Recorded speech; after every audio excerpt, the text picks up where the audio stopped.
வணக்கம். நெருப்பு தமிழ். அண்ணன் டிடிவி அவர்களும் என்டிஏ கூட்டணியிலிருந்து விலகினார்.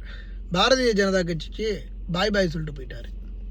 உண்மையிலே பெரிய பேரதிர்ச்சியாகத்தான் இருக்குது. திடீர்னு எடப்பாடி செய்த துரோகத்தை எல்லாம் எங்களால் ஏற்றுக்கொள்ள முடியாது அப்படின்னு சொல்லிட்டாரு.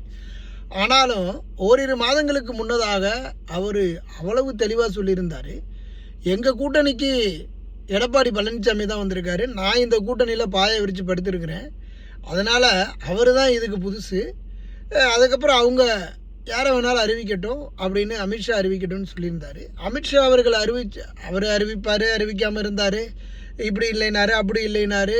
அதுக்கப்புறம் அந்த பிரச்சனையெல்லாம் முடிஞ்ச உடனே கடைசியாக வேறு வழியே இல்லாமல் விஜய் வேறு வந்துட்டார் அப்படின்னு சொல்லி, சரி எடப்பாடி பழனிசாமி அறிவிச்சு விட்டு தொலைவோம் அப்படின்னு சொல்லி கடைசியாக அதையும் 1008 பிரச்சனை அறிவிச்சுட்டு போனாங்க. அதையும் ஆதரிப்போம் அப்படின்னு அன்னை டிடிவி சொல்லியிருந்தாப்புல. இப்போ திடீர்னு என்ன நினைச்சாருன்னு தெரில, புதுசுக்குன்னு நேற்றைய தினம் அதெல்லாம் முடியாது, நான் போய்க்கிறேன், டிசம்பர் மாதம் நான் என்னன்னு சொல்லிக்கிறேன் அப்படின்னு சொல்லி வெளியில் போயிட்டாப்புல. இது பெரிய ஒரு பேரதிர்ச்சியை ஏற்படுத்துது. அப்படி என்ன நடந்திருக்கும்?